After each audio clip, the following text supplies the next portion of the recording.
So is it kind of redundant for me to do a Carmelo Anthony video, given that I already have a Knicks My GM series going on my channel?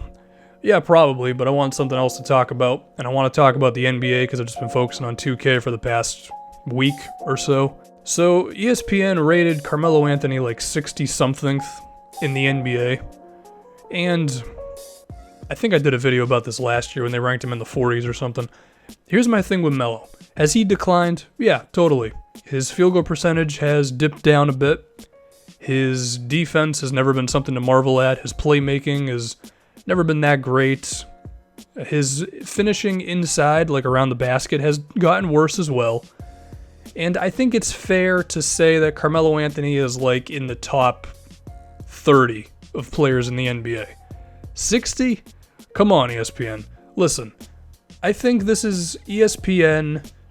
I think this is their attempt to kind of join in on the analytics craze that's been going on for the past couple of seasons, where we favor 3-and-D players like Jay Crowder or Danny Green, and we look at a guy like Carmelo Anthony, who's a scorer but not great defensively, and we say, well, that guy's not good. But I think ESPN went a little too far on this one, because there are enough examples in the NBA of guys who are really good offensively, not as good defensively, and they're still positives for their teams.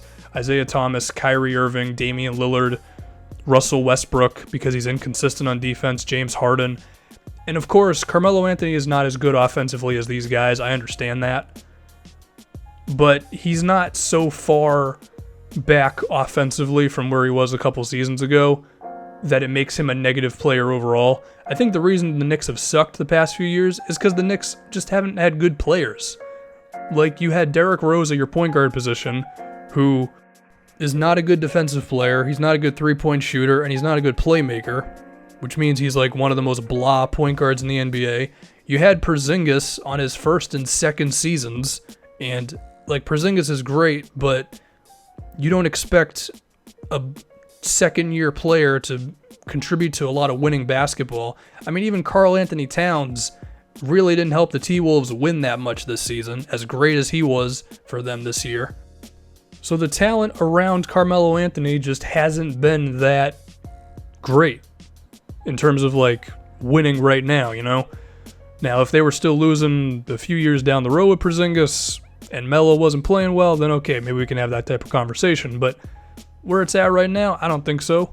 And I think another thing with Melo is he really hasn't just been used correctly for the Knicks, if you ask me. Because at this point, he would be fantastic as a small ball 4, and I think that's what Houston wants to do if they end up trading for the guy, which, good luck finding someone for the Ryan Anderson contract. But like, if Melo was in a better situation like Houston, where he's got creators around him and he's got a good offensive coach in Mike D'Antoni, and he was playing small ball 4 a lot, I think he would definitely be rated higher than 60-something in the NBA or whatever. One way I think of it is like, imagine if Isaiah Thomas was never traded to the Boston Celtics, okay? And the Celtics have been fantastic for Isaiah. Brad Stevens has run a lot of great sets for him off ball to get him open. Al Horford has been awesome for him because Horford's a great passer. They have a lot of defensive players to where they can somewhat hide Isaiah defensively. And as a result, people love Isaiah Thomas. And to be fair, Isaiah Thomas was fantastic for the Celtics this season. Nearly 30 points a game, being really efficient. He was awesome against the Washington Wizards. But if Isaiah had never been traded from the Suns, and he's on a team full of young dudes, and as a result, the defense can just focus on him more, would Isaiah Thomas be thought of as highly? Probably not.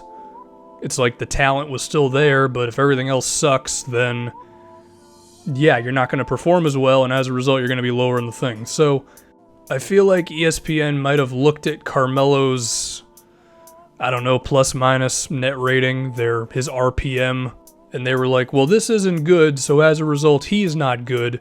And I think that's just kind of the brain-dead way of looking at analytics. Like, if all you do is look at stats and take them as gospel and don't put any thought into it, then I don't think your opinion really means much.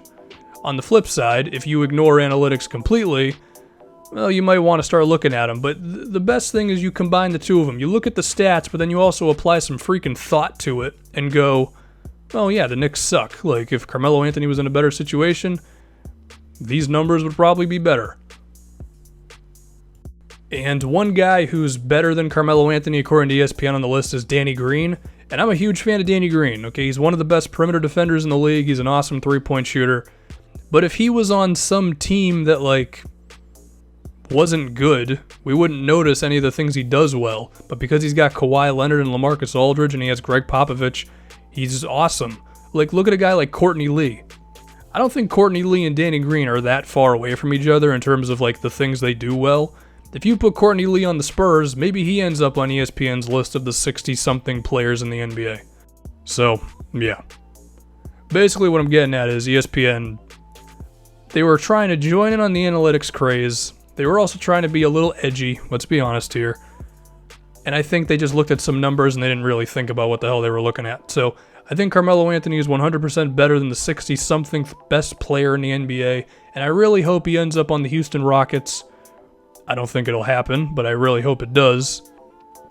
Because I want to see him in a good situation.